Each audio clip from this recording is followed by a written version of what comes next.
Waalaikumsalam warahmatullahi wabarakatuh. Alhamdulillah wassalatu wassalamu ala Rasulillah. Rabbi shrah li sadri wa yassir li amri wahlul 'uqdatam min lisani yafqahu qawli. Rabbi zidni ilman nafi'a warzuqni fahma. Saudara-saudara yang saya hormati, perkuliahan yang kita selenggarakan pada pagi hari ini merupakan pengganti waktu di mana kemarin kita masih libur. Nah, pada kesempatan ini kita akan mendiskusikan mengenai topik kemiskinan. Dan seperti yang ada di dalam RPS yang sudah saya bagikan, sebelum UTS itu materinya berkaitan dengan teori-teori. Adapun setelah UTS, materinya berkaitan dengan isu-isu. Jadi isu-isu yang berkaitan dengan pembangunan. Nah, pada kesempatan ini kita akan mendiskusikan berkaitan dengan isu kemiskinan. Ada yang masih ingat apa yang dimaksud dengan isu dari diskusi kita di awal-awal perkuliahan? Apa yang dimaksud dengan isu?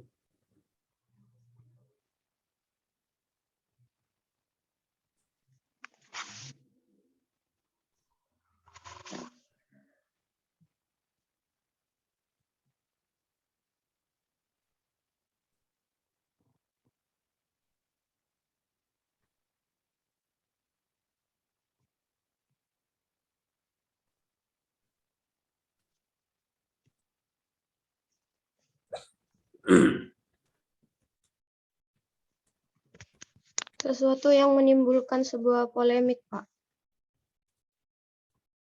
Sesuatu yang menimbulkan polemik. Ada yang lain lagi yang mungkin punya pendapat lain?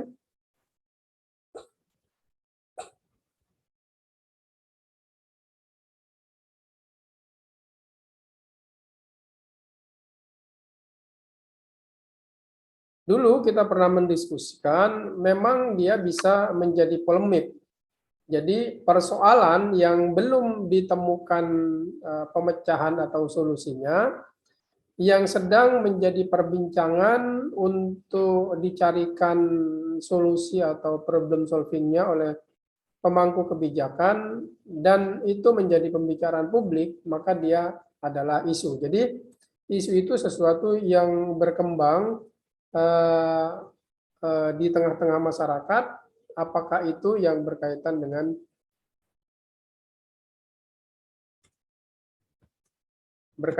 kepentingan publik. Nah, saudara-saudara, kali ini kita akan memperbincangkan soal kemiskinan. Nah, kemiskinan ini menjadi isu karena dia menjadi persoalan yang belum dipecahkan gitu. Artinya kemiskinan itu menjadi persoalan yang dihadapi oleh masyarakat, tidak hanya masyarakat di Indonesia, tapi masyarakat yang berada di belahan dunia, termasuk juga di Indonesia dan di daerah-daerah di Indonesia. Sehingga kemiskinan itu kita sebut sebagai isu. Jadi banyaknya jumlah penduduk miskin pada level global yang hampir mencapai 1 miliar jumlahnya itu, dan pada level nasional yang jumlahnya juga cukup besar begitu, di kisaran angka 10% masih, atau ada yang menyebut dengan 20%, begitu pula dengan angka kemiskinan di Madura yang angkanya mencapai 20% lebih.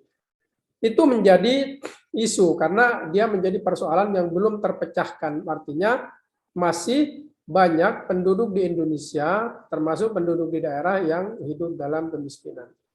Lalu pertanyaannya adalah bahwa apa yang dimaksud dengan miskin? Secara konsepsional, kemiskinan itu memang banyak yang mengartikan, banyak yang mendefinisikan, banyak yang merumuskan. PBB misalnya merumuskan bahwa orang miskin itu adalah orang yang pendapatannya di bawah $1 per hari. Berarti orang yang pendapatannya di bawah, kalau kita rata-rata dolar sekarang itu 14.500 misalnya, maka orang yang pendapatannya di bawah 14.500 per hari, maka dia kategorinya miskin. Atau kemudian PBB menaikkan standar miskin itu dengan orang yang pendapatannya di bawah $2 per hari. Berarti 14.500 kali 2. 14.500 kali 2 itu sama dengan 30.000 kurang lebih ya. Jadi mereka yang pendapatannya di bawah 30.000 per hari atau sama dengan 900.000 per bulan, maka dia kategorinya miskin. Nah, ini adalah pendekatan-pendekatan untuk menentukan satu penduduk itu miskin atau tidak masuk kategori miskin. Tetapi ada pula misalnya BPS dan pemerintah Indonesia membuat kategori miskin itu dengan ukuran asupan kalori yang harus dipenuhi dalam satu hari. Dan itu variabel penghitungnya sangat banyak.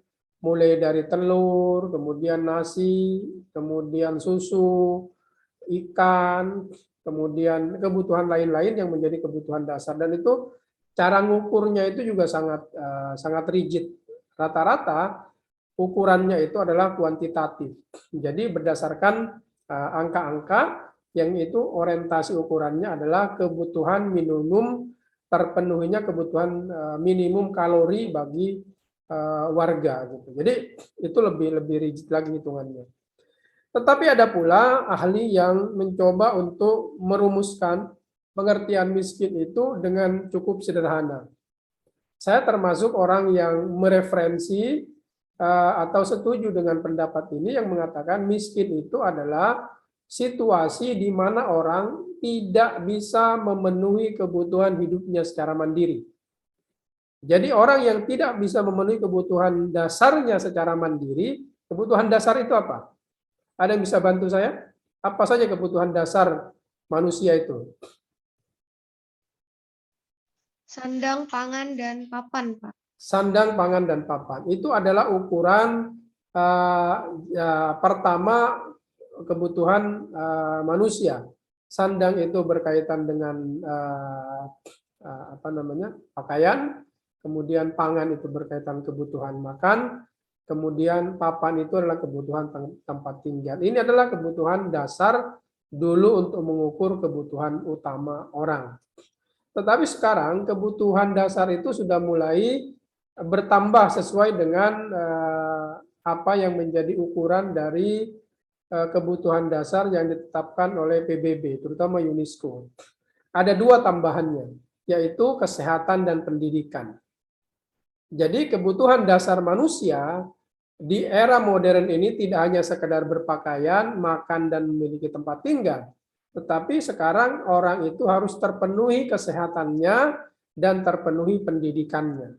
Nah, kalau kita menggunakan lima ukuran kebutuhan dasar ini, pakaian, makanan, tempat tinggal, kesehatan, dan pendidikan, maka jumlah penduduk miskin di Indonesia itu termasuk tinggi, termasuk besar, karena setiap orang yang belum bisa mandiri memenuhi kebutuhan 5 kebutuhan tadi itu, artinya misalnya dia tidak bisa beli pakaian sendiri, dia tidak bisa beli makanan sendiri, dia tidak bisa menyediakan tempat tinggal sendiri, dia tidak bisa berobat sendiri, dia tidak bisa memiliki perumahan sendiri.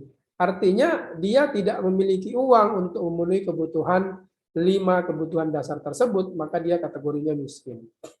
Sekarang pertanyaan saya, apakah mahasiswa yang ada di kelas ini yang sudah memiliki KTP itu masuk kategori miskin atau bukan?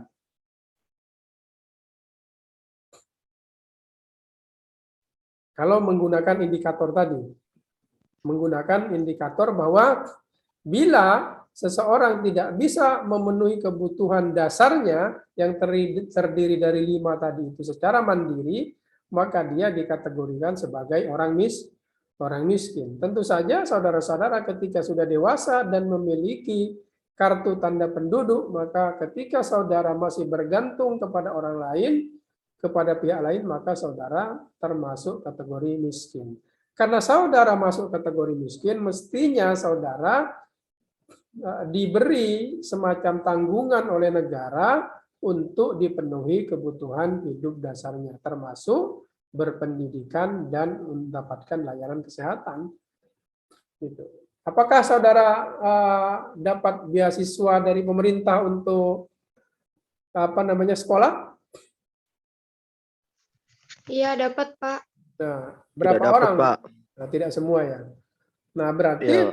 kalau begitu kewajiban pemerintah untuk menyediakan layanan kesehatan dan layanan pendidikan bagi saudara-saudara. Nah, pertanyaannya bagaimana kalau pemerintah tidak mampu?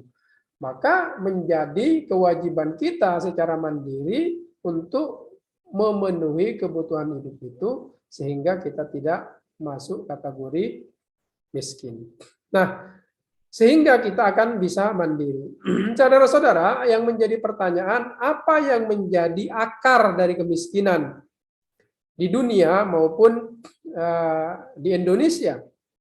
Kalau diperhatikan, ada 3 setidaknya akar kemiskinan, saudara-saudara. Akar kemiskinan itu dari 3. Pertama adalah faktor natural, faktor alamiah. Jadi ada orang miskin karena faktor alamiah.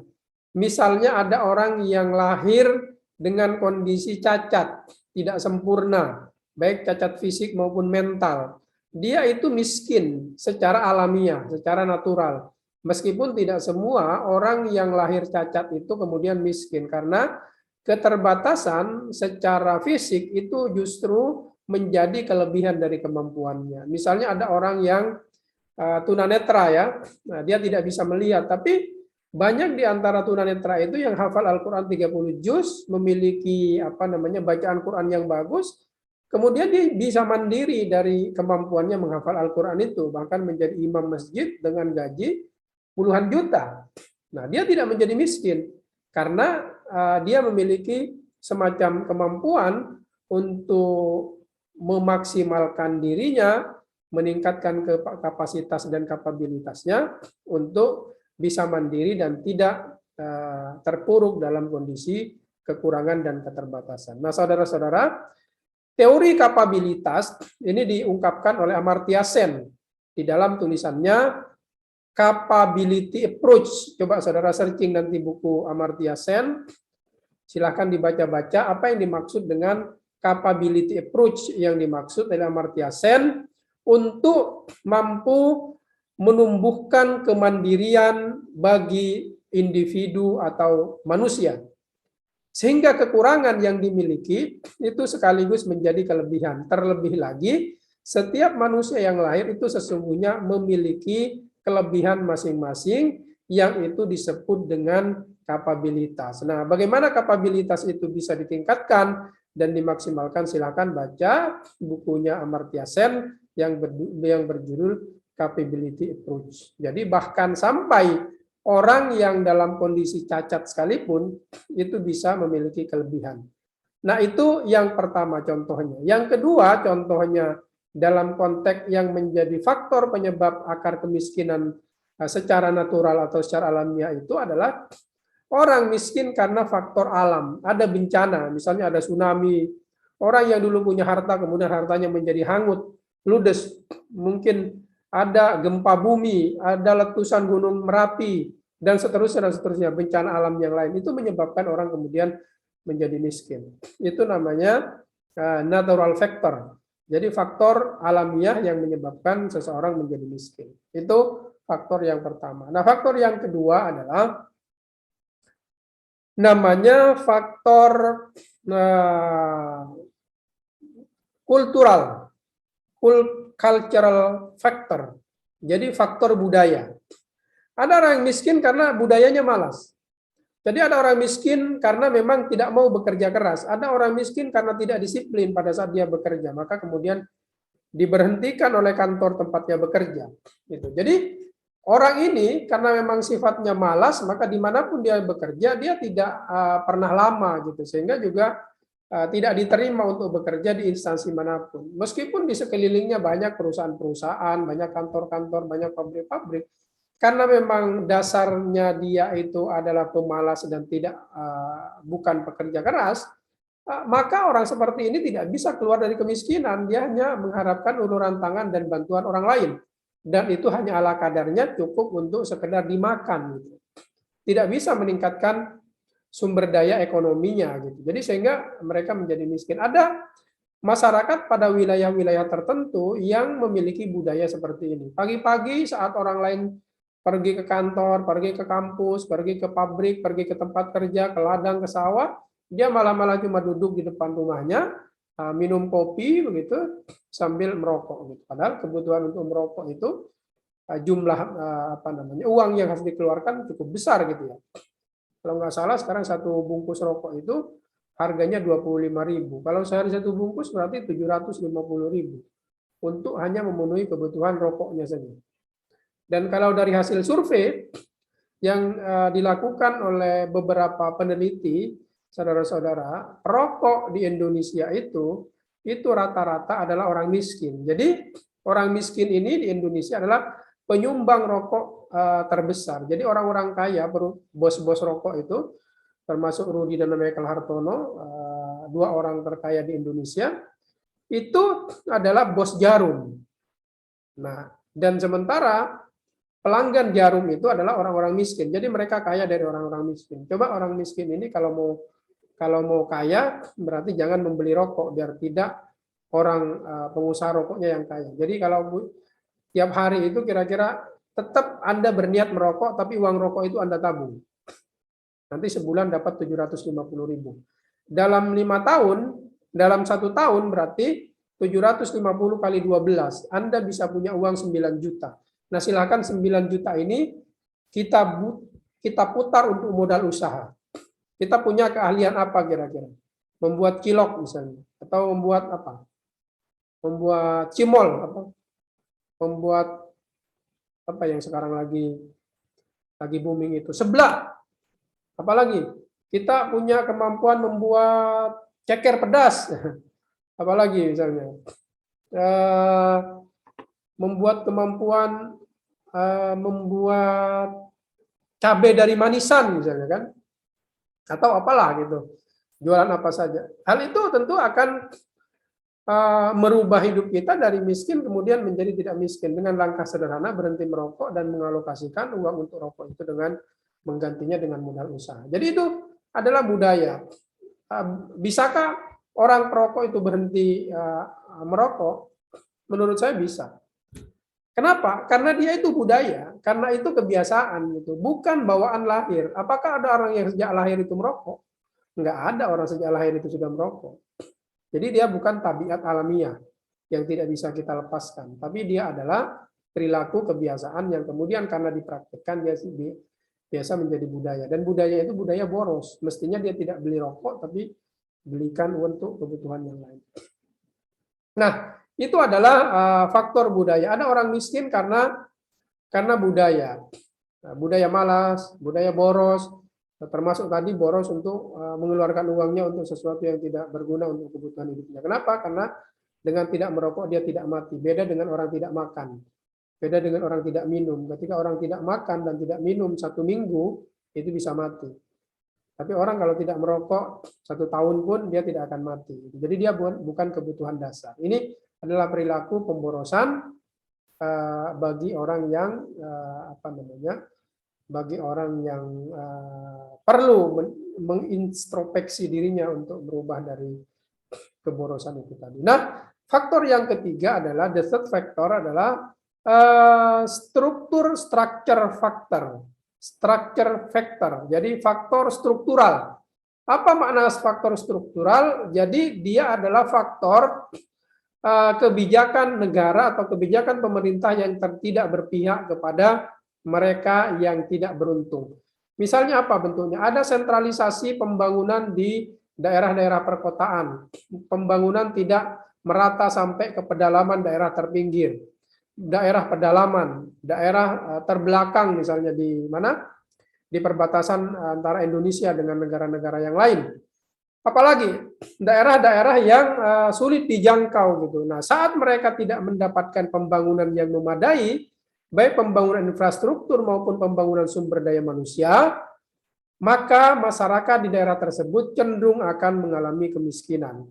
Karena itu, saudara kalau baca misalnya peta kemiskinan di Indonesia dan di beberapa negara di dunia, maka 60% masyarakat miskin itu berada di desa. Nah, berarti sekarang polanya dalam pembangunan itu, terutama pembangunan sumber daya manusia dan ekonomi, itu harus dirubah polanya. Dari pola sentralisasi di perkotaan menjadi pola pembangunan yang merata sampai ke level desa. Saya mengapresiasi dua program yang dijalankan oleh dua presiden pemerintahan, yaitu SBY dan Joko Widodo. SBY itu punya program namanya PNPM Mandiri. Itu adalah program PNPM Mandiri perkotaan dan pedesaan. Kemudian Jokowi itu punya program namanya Dana Desa. Nah, program ini kalau dia dilakukan dengan tepat sasaran, dia kalau misalnya mampu didistribusikan secara maksimal kepada masyarakat di desa, maka dia akan mengurangi kemiskinan dan meningkatkan pertumbuhan ekonomi. Nah, saudara-saudara, harapan saya sesungguhnya dana desa ini polanya itu tidak dilaksanakan oleh pemerintah desa, kepala desa, tapi dilaksanakan oleh masyarakat yang dikontrol oleh aparatur pemerintah desa dan kecamatan.